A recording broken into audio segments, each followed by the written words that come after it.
പ്രിയമുള്ളവരെ, നമുക്ക് ഇന്ന് India New Zealand champions trophy final മത്സരം നടക്കുകയാണ്.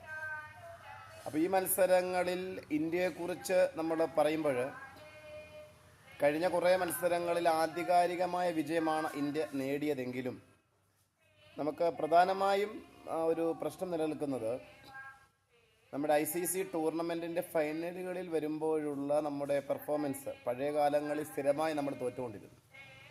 എന്നാൽ ന്യൂസിലൻഡുമായിട്ടാണ് നമ്മൾ ഫൈനൽ വന്നതുകൊണ്ട് തന്നെ ഒരു ടൈറ്റ് മത്സരമാകുവാനുള്ള സാധ്യതയാണ് ഉള്ളത്.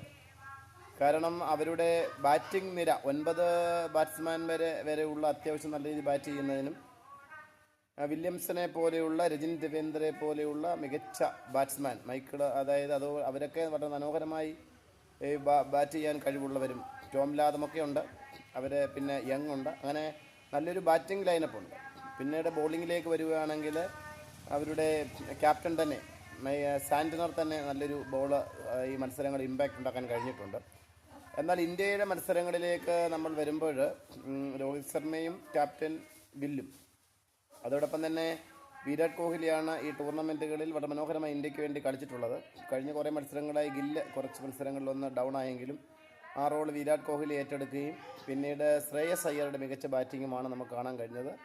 KL രാഹുൽ കഴിഞ്ഞ മത്സരങ്ങളിൽ അത്യാവശ്യം നല്ല പെർഫോമൻസ് ചെയ്തിട്ടുണ്ട്. പിന്നീട് നമ്മൾ ഇങ്ങോട്ട് വരുമ്പോൾ നമ്മുടെയും ബാറ്റിംഗ് ലൈനപ്പ് അത്ര നല്ലതാണ്, മോശമായ ഒന്നുമില്ല. പിന്നെ ഈ ICC ഫൈനലുകളിൽ വരുന്ന സമ്മർദ്ദത്തെ എങ്ങനെ മറികടക്കും എന്നുള്ളതായിരിക്കും നമ്മുടെ ഒരു പക്ഷേ വിജയത്തിൻ്റെ അടിസ്ഥാനം. എങ്കിലും നമ്മൾ ഇന്ത്യ വിജയിക്കുമെന്ന് തന്നെയാണ് നമ്മൾ ഇന്ത്യൻ ഫാൻസായിട്ടുള്ള നമ്മൾ ഓരോരുത്തരും പ്രതീക്ഷിക്കുക. അപ്പോൾ എങ്കിലും നമ്മൾ ഇന്നത്തെ ഒരു വാർത്ത ദേശീയ മാധ്യമങ്ങൾ റിപ്പോർട്ട് ചെയ്യുന്നത് വിരാട് കോഹ്ലിക്ക് പരിക്കുണ്ട്, അത് അദ്ദേഹം കളിക്കുമോ എന്നുള്ള കാര്യത്തിൽ സംശയമുണ്ട് എന്നാണ്. പക്ഷേ അദ്ദേഹം കളിക്കുമെന്നുള്ളതാണ് രാവിലെ നമുക്ക് കിട്ടുന്ന വിവരങ്ങൾ. അദ്ദേഹം കളിക്കുകയാണെങ്കിൽ അത് മികച്ച പെർഫോമൻസ് കാഴ്ചവെക്കുകയാണെങ്കിൽ നമുക്ക് ഫൈനലിലേക്ക് സാധ്യതയുണ്ട്. പിന്നെ കഴിഞ്ഞ കുറേ മത്സരങ്ങളെ രോഹിത് ശർമ്മ സ്ഥിരമായി ടോസ് നഷ്ടപ്പെടാറുണ്ട് അല്ലേ. ആ ടോസ് നഷ്ടപ്പെട്ടതൊക്കെ മത്സരത്തിൽ വലിയ ഗുണകരമായ മാറ്റങ്ങളാണ് നമുക്ക് ഉണ്ടായിട്ടുള്ളത്.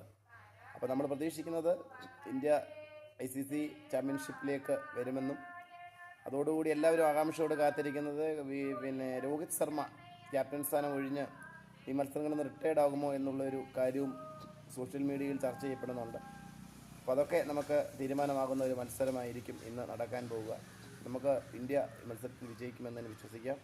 KVSനെ നമുക്കൊരിക്കലും തള്ളിക്കളയാൻ പറ്റാവുന്ന ഒരു ടീമല്ല എന്നുകൂടി ഓർക്കും. Thank you.